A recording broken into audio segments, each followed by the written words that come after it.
kickoff of Black History Month with our official city historian, Jamon Jordan, accompanied by Alvin Waddles, and a very special guest, his son, Dominic. We are going to start just a little later because we had 250 people to register to come today. But God gave us a little bit of flurry to make our trip over here interesting. So we're going to start at 2:10. So just know you'll continue to hear some Motown music. I'll flit around and say hello to folks. But we wanted to make sure everybody know that we are live streaming, so you are in the right place. Thank you.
Baby, don't leave me. Ooh, please don't leave me all by myself. I've got this burning, burning, yearning feeling inside me. Ooh, deep inside me, and it hurts so bad. You came into my heart so tenderly with a burning love that stings like a bee. Now that I've surrendered so helplessly, you now wanna leave. Ooh, you wanna leave me. Ooh, baby, baby, where did our love go? Ooh, don't you want me? Don't you want me no more? Ooh, baby.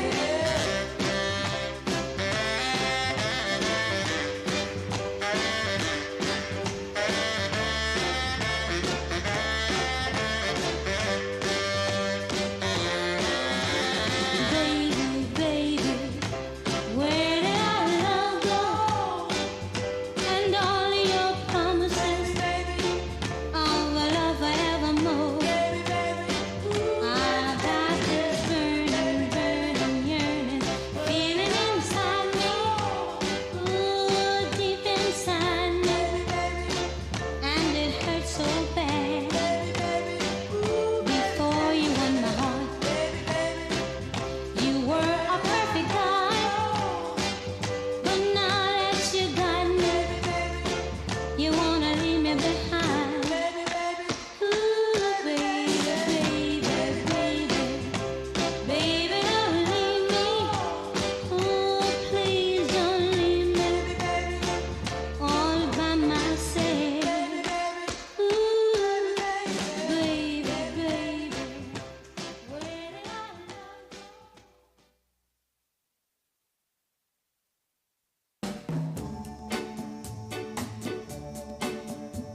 That day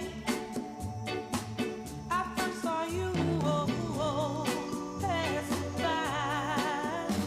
I wanted to know your name, but I was much too shy. But I was looking at you so hard until you must have had a hunch. So you came up to me and asked me my name. You beat me to the punch. That time you beat me to the punch. Oh, oh, oh, oh. You beat me to the punch. Oh, after I hadn't known you for what seems like a long, long time, I wanted to ask you, would you please, please be mine? Whenever you came around, my heart would pound. So you must have had a hunch. So you came up to me and asked me to be yours. You beat me to the punch. One more time. You beat me to the punch. Oh, oh, oh, oh. You beat me to the punch. Yeah. Since I love you, I thought you would be true and love me tender. So I let my heart surrender to you. Yes, I did. But I found out beyond a doubt one day, boy, you were a playboy who would go away and leave me blue. So I ain't gonna wait around for you to put me down. This time I'm gonna play my hunch and walk away this very day and beat you to the punch. This time I'll beat you to the punch. Yes, I will.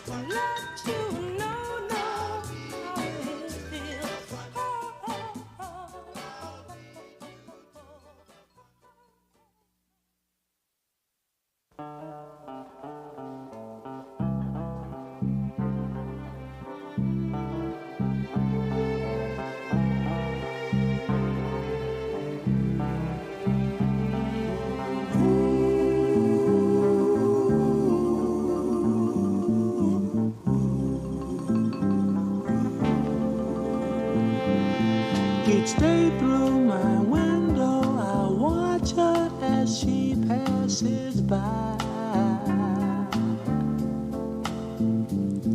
I say to myself, you're such a lucky guy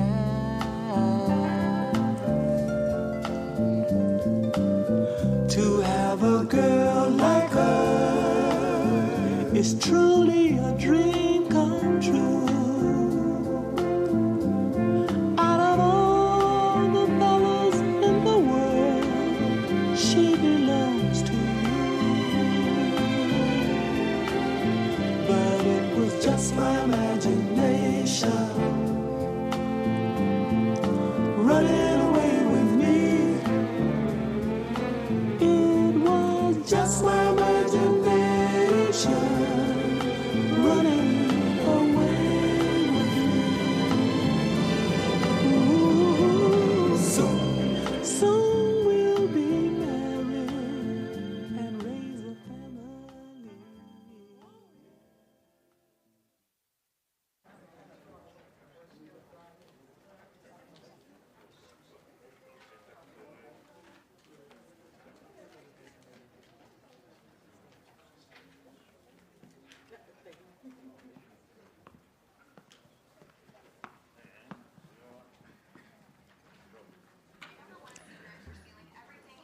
Good afternoon, everyone.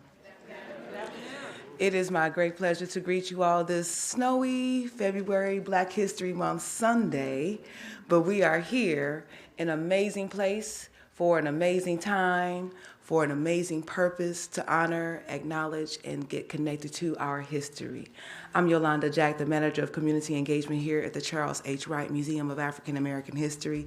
And as I have said many times, but it is always my pleasure to greet you on behalf of the Charles H. Wright Museum staff, board members, the President and CEO, Neil Barclay, all of my colleagues, and as well as the volunteers and members of the team who helped put this amazing event together.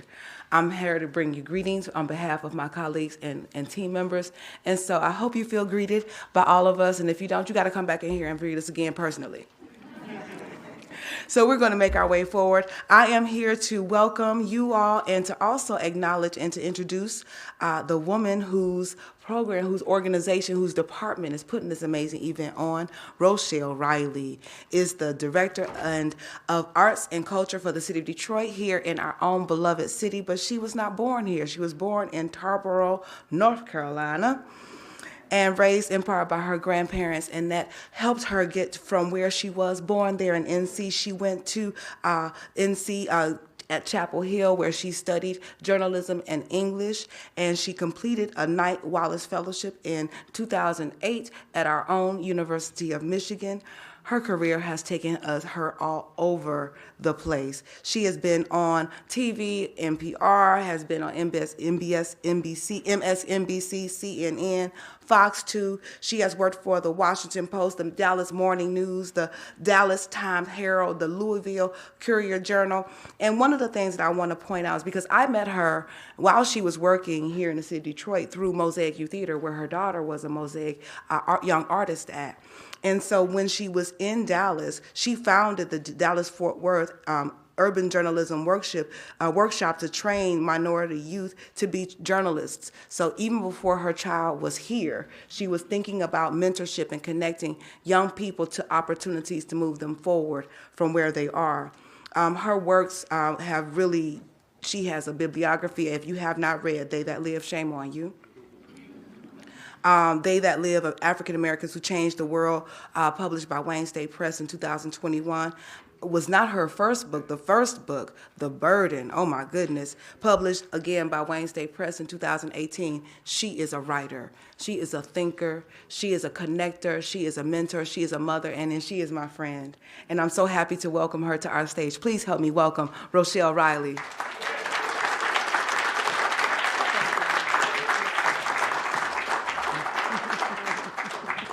Indeed, indeed. Thank you. Well, I'm going to need a wagon to get my head up here after that. Thank you very much for that wonderful introduction. As I tell people all the time, I am a writer by trade, warrior by necessity. When I wrote my column for the Free Press in I guess in 2000, from 2000 to 2019, my favorite editor, Peter Badia, used to tell people, Rochelle will throw a grenade in a room. Because if it's something that's important for our city, where it has to do with our children, where it has to do with accountable government, all those things. I did that all that time, and when I got ready to leave the newsroom, I wanted to be an advocate for the greatest creative workforce in America. So I'm thrilled to be the Director of Arts and Culture. I named the Department of Arts, Culture, and Entrepreneurship, and there's a blue ampersand right there that you can't see, so you'll know that there is something there. And it's because art is business. Our artists are not doing something for a hobby. They work at it. And if we're talking about workforce development, we need to talk about the creative workforce as a part of that. But today, we're talking about history. And if we're talking about history, we're talking about the city's first ever city historian. I'm so glad I convinced the mayor to do it. It didn't take much convincing. Who is continuing to teach us about Detroit and its prominence for centuries. I mean, literally, we are one of the best cities in the world. And you know who doesn't know it? We don't. So we're going to do everything we can to change that. So when you Google Detroit and music, Detroit is defined as a major center in the United States for the creation and performance of music, and is best known for three developments: Motown, early punk rock, and techno. But there's more. The Metro Detroit area has a musical history spanning more than a century and a half, highlighted by the revival of the Detroit Symphony Orchestra in 1914. The DSO performed the first concert of its first subscription on December 19, 1887, at the Detroit Opera House. The Detroit Symphony resumed operations after being shut down in 1914 when 10 Detroit society women, that's what we were called back then, society women, contributed $100 each to the organization. They hired a music director who led the first performance of the orchestra on February 26 of 1914, again at the Opera House, and 5 years later, Orchestra Hall was constructed in just 4 months and 23 days and became one of the most prominent orchestras in the country, performing with the leading artists of the day. And in 1922, the orchestra gave the world's first radio broadcast of a symphony orchestra. So all of that is a part of that history. But come the 20s until now, Detroit musical history became as eclectic and diverse, and yes, diverse is still a beautiful word, diverse music. What you will learn today from Detroit's first ever official city historian, I just like saying that, Jamon, is that Detroit has been at the forefront of every musical style that exists, and that Detroiters have been the stars in all of them. And the influence of Black Americans on American music and Detroit music has been profound. You'll hear the major genres represented in Detroit's music include not just classical, blues, jazz, gospel, R&B, rock, pop, punk, soul, electronic, hip-hop. Greater Detroit area has been the birthplace and a primary venue for numerous platinum-selling artists. So I hope you take away two things today. One, the excellence that put Detroit at the forefront of all music is because of the diversity of our population, which includes European, Middle Eastern, Latino, Asian, Mexican, African descent, and that no discussion of workforce and development in Detroit or Michigan should ever be held without including the creative workforce development and support. We've been producing the best music and growing the best artists for more than a century. Now we need to stop growing them so they can take their excellence elsewhere and support them so they stay in Detroit. Thank you. We want every child who is a filmmaker, dancer, musician, or stage star, or behind the stage, to know that they can learn to be great here and stay great here and nurture a part of our creative economy right here so that future Stevie Wonders, Martha Reeves, Jay Dillas, Aretha Franklin, Smokey Robinsons, Jessica Care Moores, Diane Carrolls, and Miss Carroll, by the way, if you remember, was the first Black woman to win a Tony Award for Best Actress in a Musical. It was a role she originated right at the Fisher Theater, no strings. I'd like to thank the Charles H. Wright Museum of African American History for co-hosting us today for the third annual Black History Month lecture by Jamon Jordan in the beautifully renovated General Motors Theater. Wait till you hear the music with these acoustics. I want to thank my boss, Crystal Perkins, director of the city's General Services Department. She's right on the front row. She oversees more than 200 beautiful parks, a dozen rec centers, the arts and culture and history initiatives that she lets me do, and the city's fleet of vehicles. Yes, that's a hardworking sister. I also want to thank our project lead, Lacey Holmes. You'll meet her at the end, but Lacey came to work for me because I was at a conference where she said she's been working in theater and retail and doing all this stuff and was not getting ahead and wanted to really learn more and grow more and be more. And I said, great, come and work for me. So I hired her. So now she works for the city of Detroit. And I also want to thank our ACE partners from the Department of Neighborhoods, Kim Tandy, who's here with her mom, Eva Torres, who's always there when I need her, and Kristen Richardson from the ACE team, who handles all ACE graphics, and the comms department, headed by Vicki Thomas, another former journalist who never stops being a journalist. We will be live streaming today's event and recording it so we can show it to you again and again all month, and as far as I'm concerned, all year, because Black history is a year-round sport.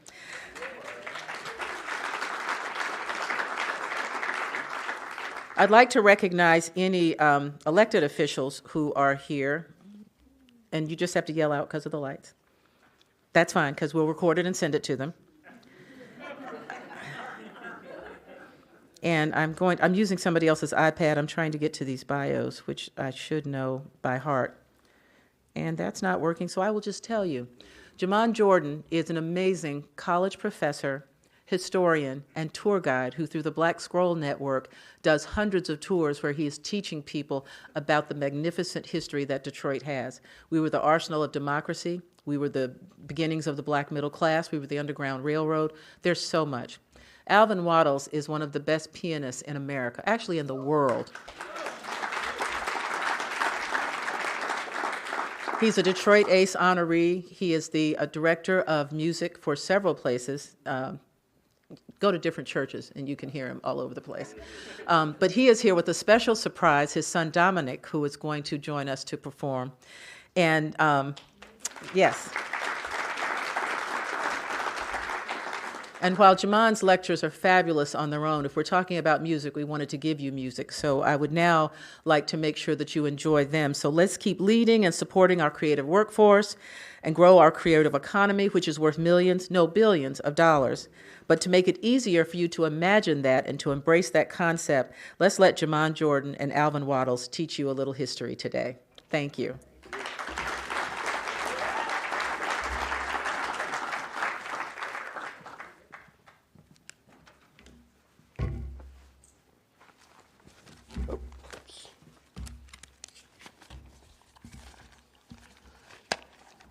Good afternoon.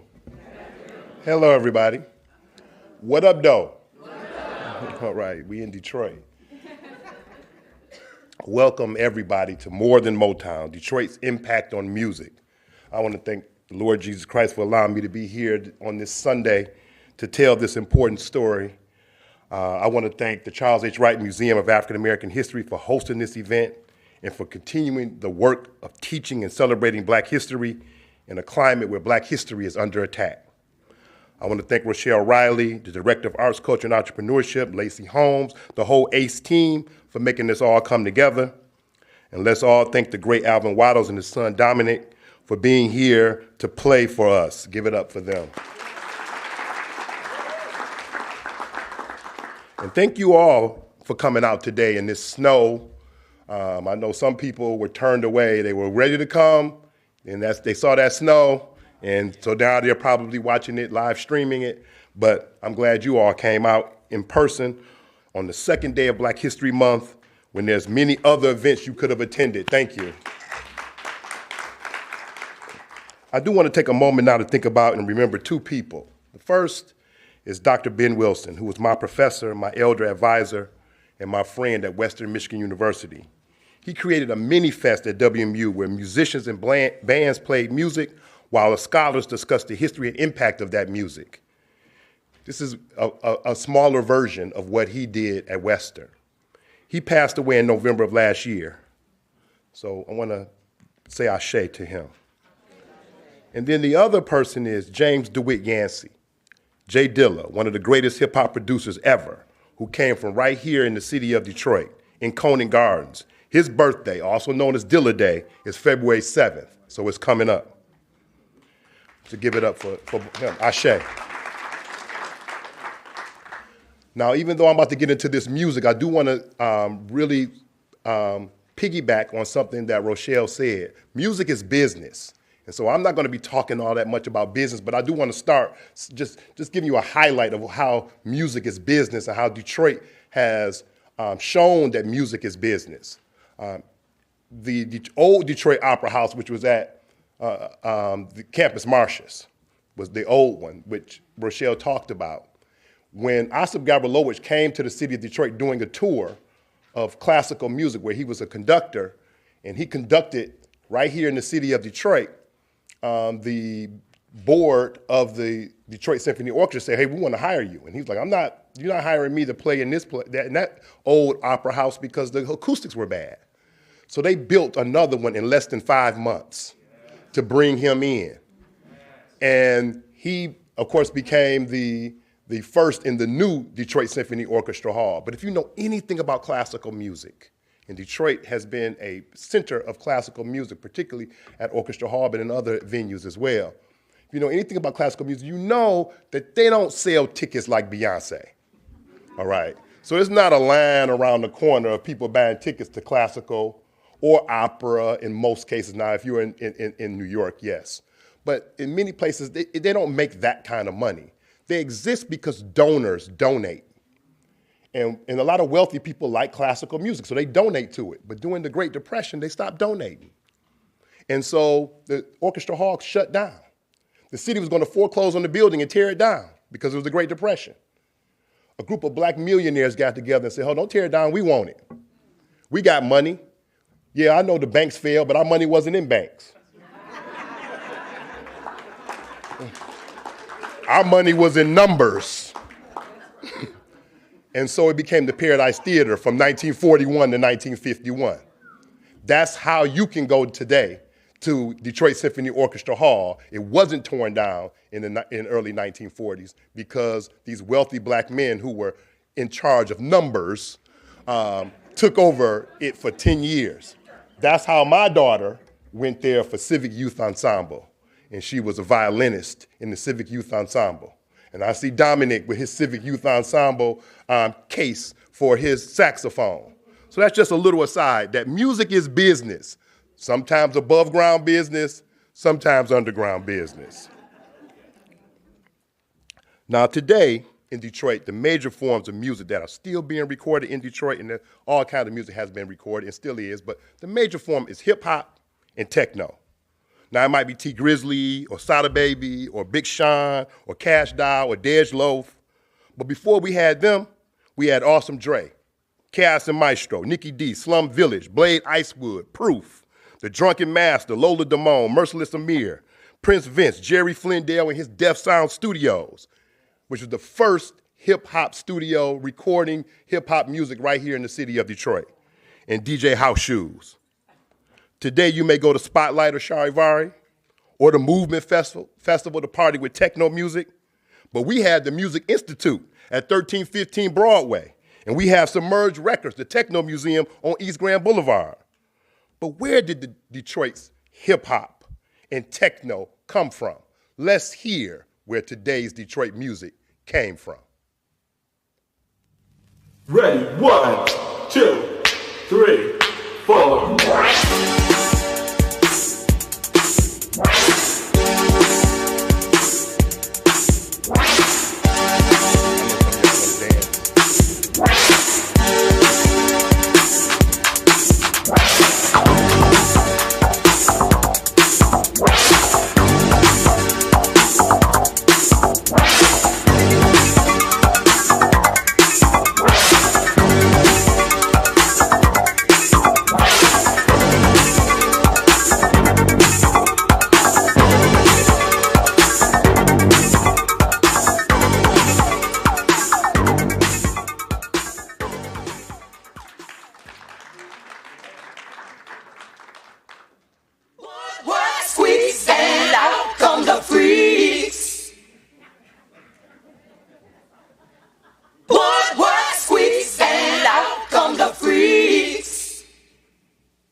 When the sun comes down, they hit the streets. In the bars, they try to meet some other stranger. Ease the pain of living alone till it drives them insane. The woodwork squeaks, and out come the freaks. Yeah, the woodwork squeaks, and out come the freaks.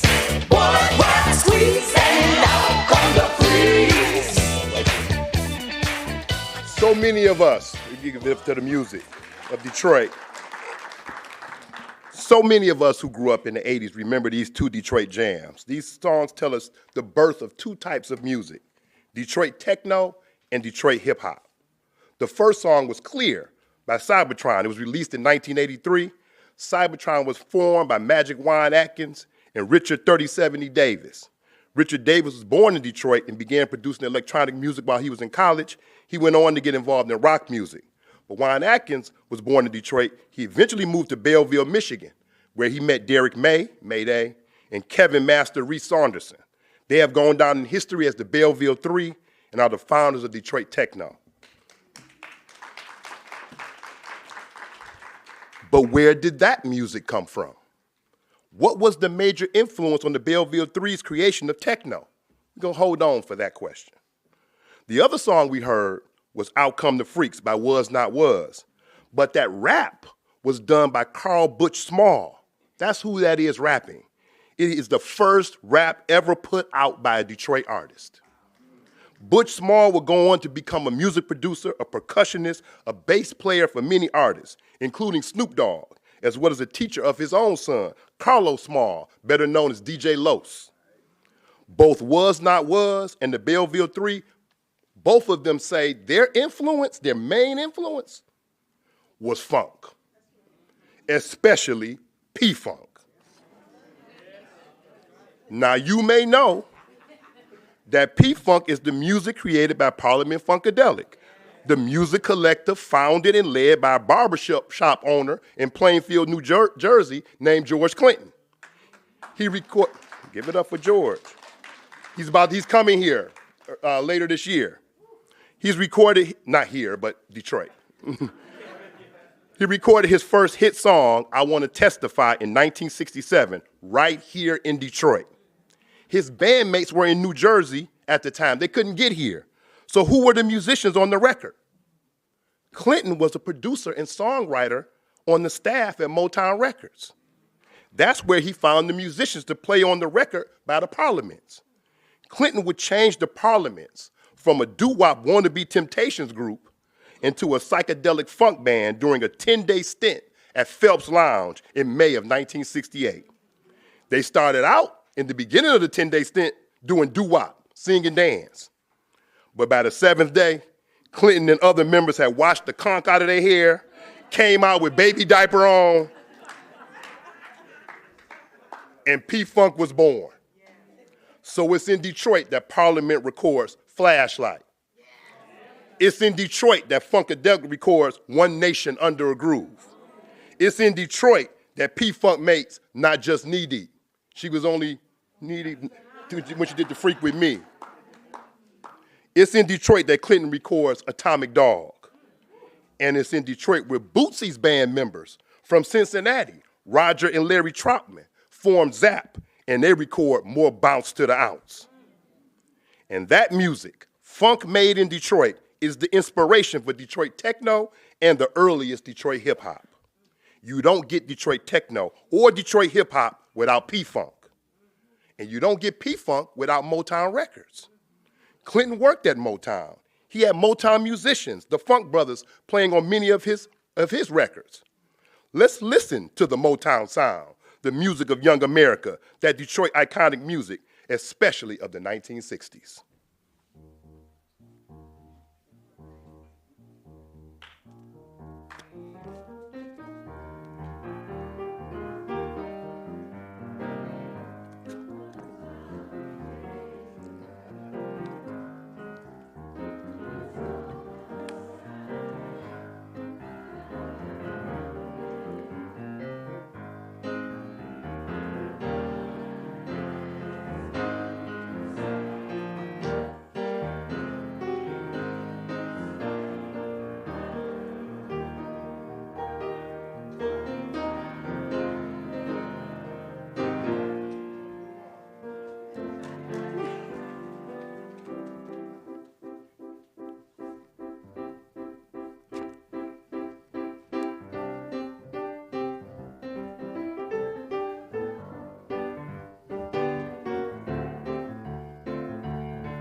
once more. I wish those days, yeah, one had to go.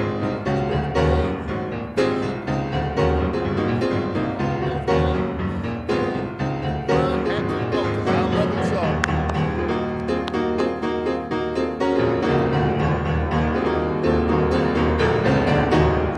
so. Give it up for Mr. Alvin Waddles. Woo!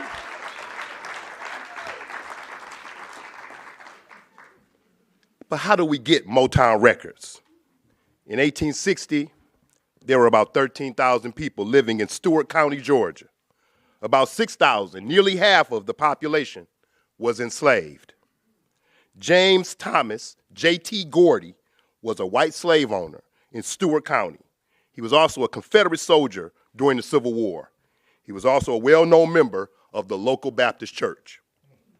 One of the enslaved black girls on his cotton plantation was Esther Johnson. You should know that enslaved women did not have the power to refuse the sexual assaults of slave owners. J.T. Gordy impregnated Esther Johnson. She was 13 years old. J.T. Gordy was also married, and so his white wife was named Harriet Gordy. With his wife, he had 4 children, one of whom was Jim Jack Gordy. Jim Jack Gordy was a staunch segregationist, and he had a daughter. His daughter's name was Lillian Gordy. Lillian Gordy married James Earl Carter Sr. They had 4 children. The oldest one was named James Earl Carter Jr. You know him as President Jimmy Carter. But what about Esther Johnson, the enslaved woman and her child by Lillian's grandfather, J.T. Gordy? Well, that child's name was Berry Gordy. Berry Gordy had a son. His name was Berry Gordy II, but you know him as Pops Gordy.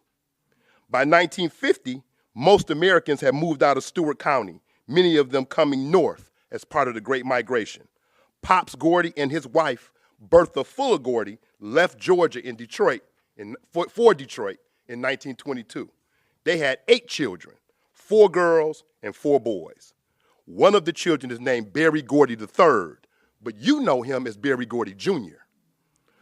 The founder of Motown Records and the 39th president of the United States were second cousins.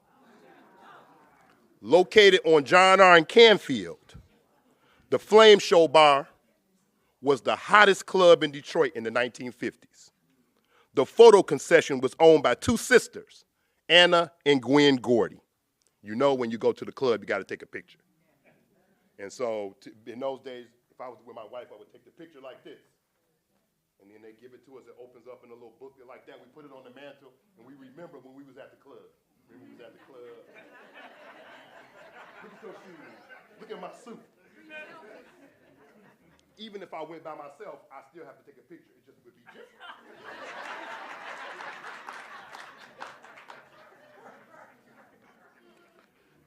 But Anna and Gwen had a little brother who owned a record store, Berry Gordy Jr. Berry and Gwen began writing songs, 5 hits for Detroit soul legend Jackie Wilson, including Reet Petite in 1957 and To Be Loved in 1958. Remember Prince Hakeem of Zamunda singing To Be Loved in the middle of the street and Coming to America? And then Lonely Teardrops. Anna and Gwen started their own record company, Anna Records, which would be the precursor to Berry Gordy's company, Motown Records. We know all of the stars at Motown: Smokey, Robinson and the Miracles, Marvin Gaye, the Supremes, Martha and the Vandellas, the Temptations, the Four Tops, the Marvelettes, Stevie Wonder, and of course, the Jackson 5. But you don't get Motown Records. You don't get any of those artists performing and becoming iconic musicians without the Flame Show Bar. And you don't get Motown Records without the great black women that were there, including Anna and Gwen Gordy.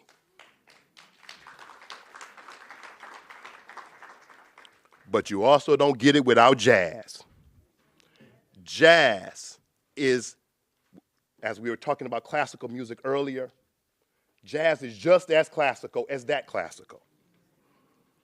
And those first musicians at Motown, the Funk Brothers and others, were all jazz musicians. Joe Hunter and Earl Van Dyke on keys, Robert White, Chank Willis, and Joe Messina on guitar, Benny Benjamin and Pistol Allen on drums, Jack Ashford on tambourines and vibes, Bongo Brown on percussion, Hank Cosby and Mike Terry on saxophone, Beans Bowles on flute, George Bohannon and Paul Reiser on trombone, and the greatest bass player of all time, James Jamerson on bass. They were all bebop musicians and big band musicians, or they were trained and taught by bebop and big band musicians. Maurice King, who led the house band at the Flame Show Bar, was a big band swing jazz musician. When the Flame Show Bar closed in 1963, Maurice King became the music director at Motown Records. Motown was built on jazz music. And where did those jazz musicians play? The Flame Show Bar, the Paradise Theater, the Minor Key, Baker's Keyboard Lounge, and the Bluebird Inn. And the Bluebird Inn had in their band at one time a musician I'm sure you've heard of named Miles Davis. Let's listen to the music of Miles Davis.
Give it up for Alvin and Dominic.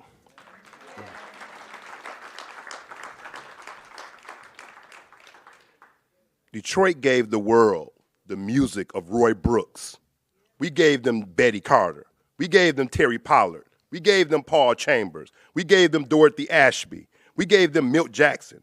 We gave them Tribe Records, Harold McKinney, Phil Randall, and Doug Hammond, Wendell Harrison. We gave them Strata, Kenny Cox, Burt Myrick, Lyman Woodard. We gave the world Barry Harris. We gave the world Marcus Belgrave. We gave the world the Kresge Eminent Artist of 2025, Marion Hayden. But where does Detroit modern jazz come from? Before we had bebop, before modern jazz, we had big band, swing. Let's take the A Train by Duke Ellington.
This is the music at the beginning of the Great Migration. That great migration of African Americans from the South to Detroit. Big band was the pop music from the 1920s to the 1940s. It was being played at the Paradise Theater, at the 606 Horseshoe Lounge, at the Club 36s, at the Club Plantation, at the Club Congo, at the Club Sudan, Paradise Valley. There's no Motown records. There's no rhythm and blues. There's no Jackie Wilson. There's no bebop in Detroit without Paradise Valley. Paradise Valley was the black business and entertainment district that sprung up during the Great Migration that was located originally between Gratiot and East Vernon Highway and between John R. and Hastings, the area that is now home to Ford Field, where the Detroit Lions play football, Comerica Park, where the Detroit Tigers play baseball, 36th District Court, where I got to go and pay a ticket, and I-75 and I-375, which destroyed Hastings Street, the main street of Black Bottom, Paradise Valley, and the center of black businesses from the 1920s to the 1950s. Hastings Street was the home of Joe's Record Shop, owned by Joe Von Battle, who recorded blues musicians like Memphis Slim and the legendary John Lee Hooker. Let's listen to this song by John Lee Hooker.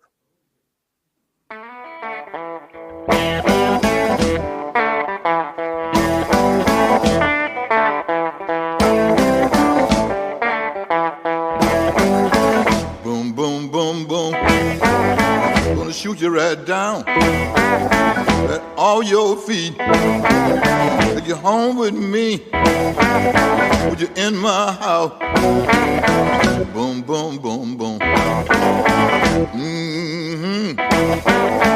Mm-hmm, mm-hmm. I love to see you walk up and down the floor when you're talking to me. That baby talk, I like it like that. When you talk like that, you knock me dead. That on my feet. How, how, how, how.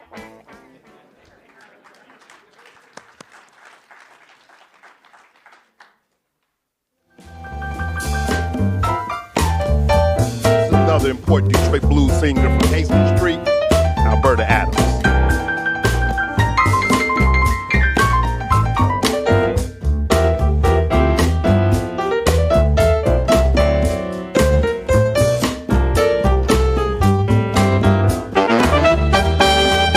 I've been to Chicago, Memphis, LA, and New York. They love me in Georgia, New Orleans, of course. No matter how far I roam, Detroit is my home. All right. The Boom Boom by John Lee Hooker was inspired when he was performing at the Apex Bar. And give it up for Bryce Detroit for all the work he's doing in the North End, including for the Apex Bar.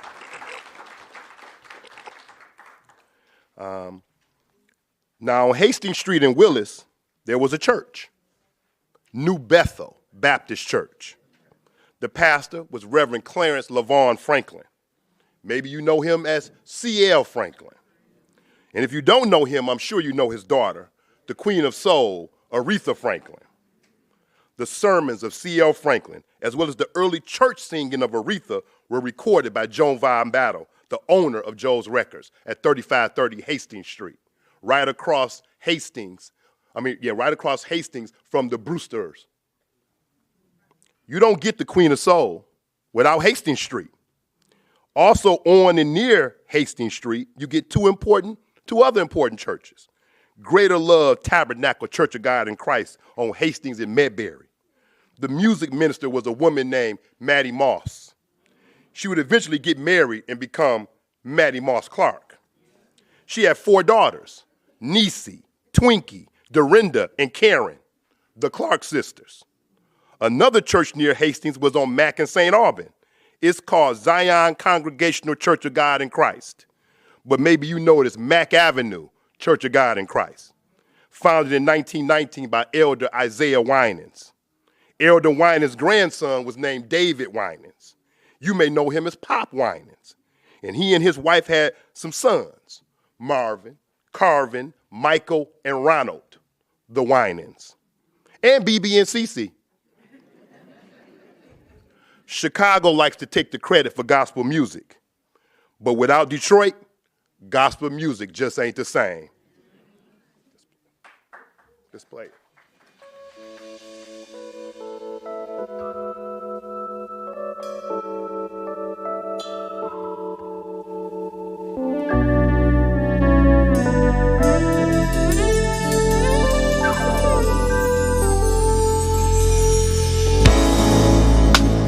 Question is, will I ever leave you? The answer is no, no, no, no, no, no, no, no, no, no, no, no, no, no.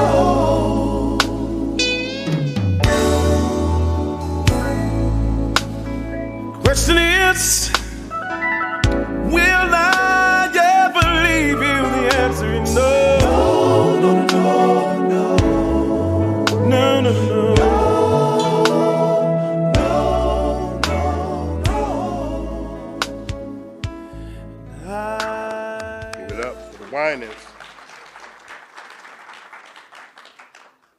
All of this, blues, big band, and gospel is coming from Hastings Street. And Hastings Street is the vein of Paradise Valley. But where does Paradise Valley, the black business and entertainment district, come from? There's no Paradise Valley without Black Bottom. Black Bottom, acre for acre, is the most historically significant, culturally rich area in the history of the city of Detroit and the state of Michigan. The indigenous people were there first. The French came into Black Bottom. The British were in Black Bottom. Germans, Irish, Polish, Italian, and Greek immigrants were in Black Bottom. And black people were in Black Bottom. By the 1800s, the Underground Railroad leaders in Detroit were black men and women who were living in the Black Bottom neighborhood. These Black leaders will be the founders of the 3 earliest black churches in the city of Detroit. Second Baptist Church, the oldest black church in the state of Michigan, the first school for black people in Detroit, founded in 1836 by leaders who had led an uprising to free Thornton and Lucy Blackburn from slave catchers. It's located today in Greektown, which at that time was a part of Black Bottom. Bethel AME, the oldest black Methodist congregation in Detroit, founded in 1839, originally located in and near Black Bottom, but now it's located down the street from us where we're standing right now. It's on St. Antoine and Warren. It's also the church of the Gordy family. St. Matthew's Episcopal Church, the oldest black Episcopalian congregation in the state of Michigan, founded in 1846 on the corner of St. Antoine and Congress. That's Black Bottom. If you don't know where that is, it's about 100 yards south of Blue Cross Blue Shield headquarters. And if you don't know where that is, it's about 100 yards south of Floods.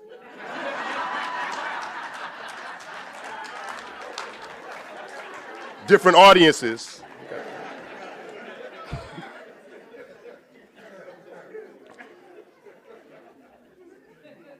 All of these churches served as stations on the Underground Railroad. And the reason we had gospel and blues music is because of the spirituals, the songs created by our enslaved ancestors, many of them with messages of freedom interlaced in the lyrics. And we're going to hear one of the strongest of those spirituals right now by Alvin Wattles.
You don't get gospel and blues without the spirituals. You don't get techno and hip hop in Detroit without Motown. You don't get Motown without the Flame Show Bar. You don't get the Flame Show Bar in the Gotham Hotel in the Sugar Hill neighborhood without Big Band in Paradise Valley. You don't get Paradise Valley and Hastings Street without Black Bottom. And you don't get Black Bottom without the Underground Railroad. The fight for freedom is at the heart of our story, in business, in education, in politics, in religion, and music. So we cannot let anyone, not the states of Florida or Texas, not the states of Tennessee or South Carolina, not the President of the United States, tell us that we cannot learn about and teach our history.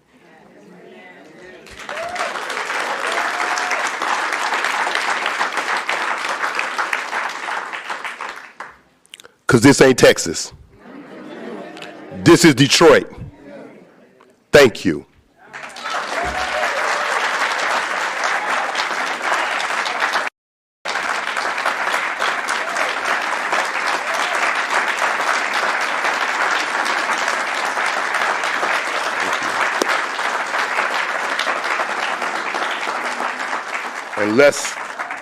And let's let Alvin take us out.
Oh my God. Thank you to Alvin Waddles. Thank you to my friend and to our first official city historian, Jamon Jordan.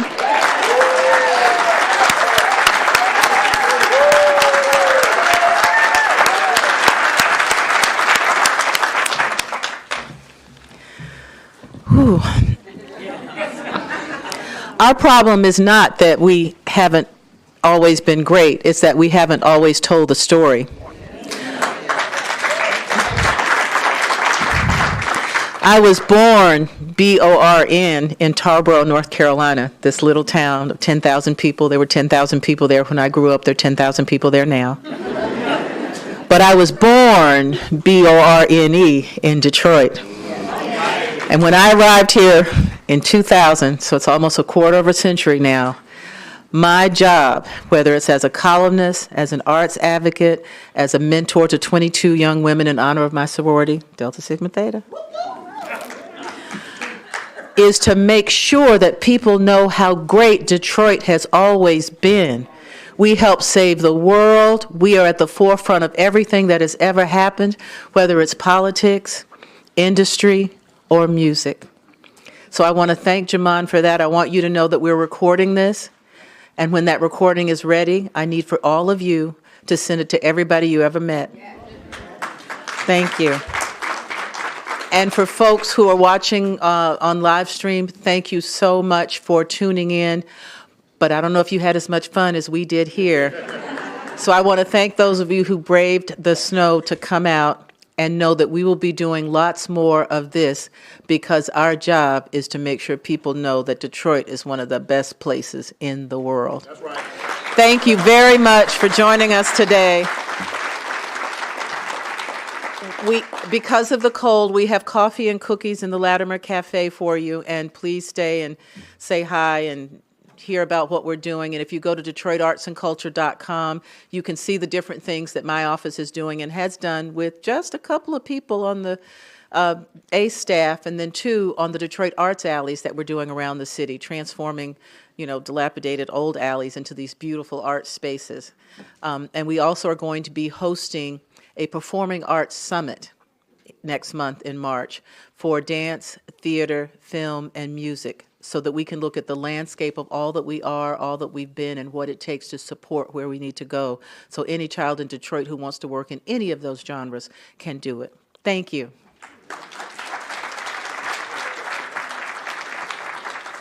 Oh, wait. Everybody sit down just a minute. I have to thank the best technical team I've ever worked with, Dan Morency and Tim Marouche.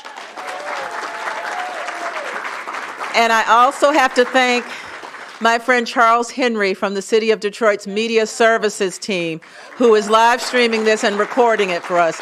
Thank you. We'll do